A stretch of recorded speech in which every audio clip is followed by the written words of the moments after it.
Hello and welcome to the part 3 video for the lesson Skeletal and Muscular Systems. First, let us recall what we learned in the first two videos. We learned that the skeletal system is an organ system made of living structures called bones. We've learned the parts of the human skeletal system, the names of some of the bones in the skeletal system, and their productive functions.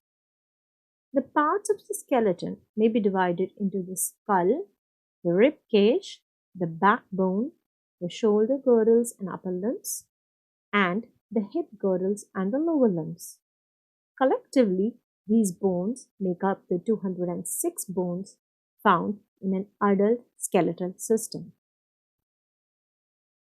The place where two or more bones meet in the skeletal system is called a joint. We've learned about the types of joints and the locations in the skeletal system. Joints may be classified as movable or immovable joints. The pivot joint, ball and socket joint, gliding joint, and hinge joint are some of the joints we have learned about in this lesson. We've also learned about the types of muscles in the human body and their function. The muscles of the human body may be classified as voluntary or involuntary muscles. We've learned that the smooth muscles and the cardiac muscles are two types of involuntary muscles.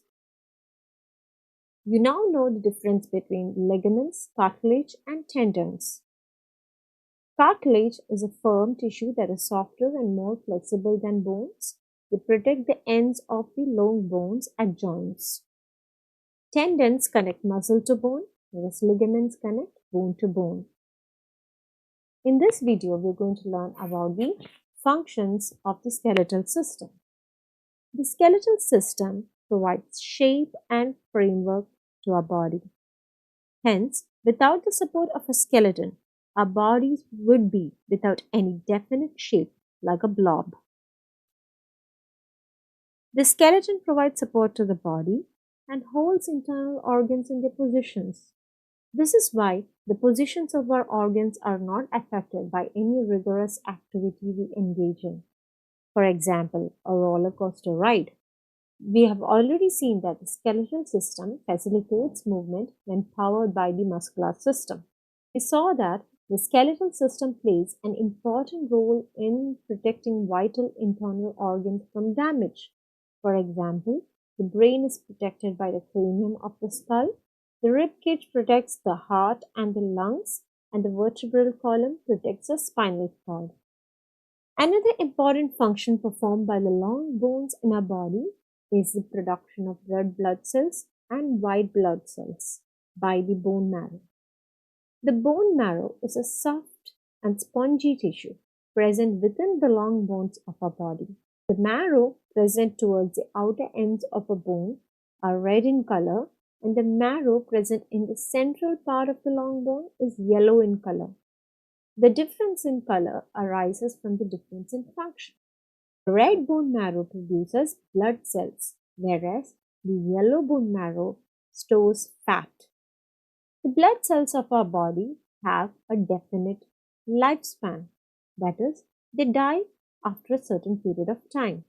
Hence, these blood cells are replaced by the blood cells produced by the bone marrow in our long bones.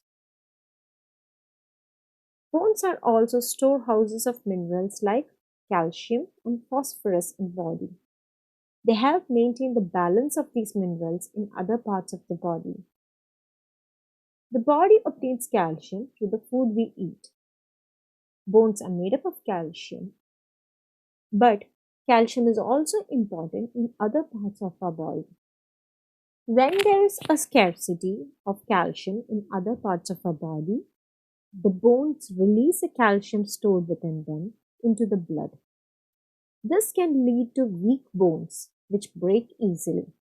Hence, it is very important that we have a diet rich in calcium.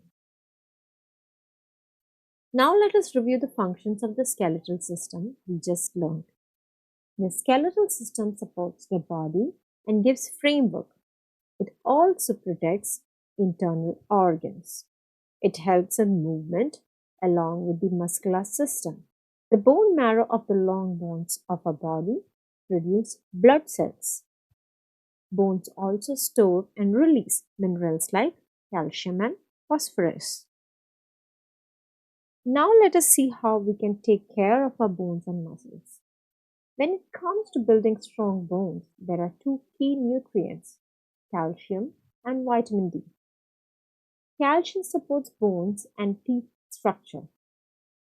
Cheese, yogurt, milk, and other milk products, along with green leafy vegetables, are all good sources of calcium. But calcium can be absorbed into the body and be used for bone growth only when vitamin D is available. Our body makes its own vitamin D when exposed to at least 15 minutes of sunlight.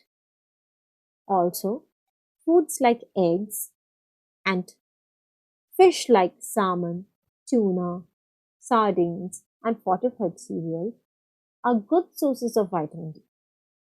Muscles also require vitamin B12, C, and D, along with protein-rich food for their growth. Another important factor for the growth of bones as well as muscles is exercise. Exercise works on bones much like it works on muscles by making them stronger. Because bone is a living tissue, it changes in response to the forces placed upon it. When you exercise regularly, your bone adapts by building more cells and becoming denser. So now you know the six functions of the skeletal system. That is to provide support and framework, to protect internal organs, anchors the organs in their respective positions, allows movement along with muscles, production of blood cells in the circulatory system, and maintenance of minerals like calcium and phosphorus in the blood. A nutritious and well-balanced diet and adequate exercise is necessary for bone and muscle growth. That brings us to the end of the lesson, the skeletal and muscular system. See you again in the video for the next lesson. Until then, keep exploring and keep learning. Bye-bye.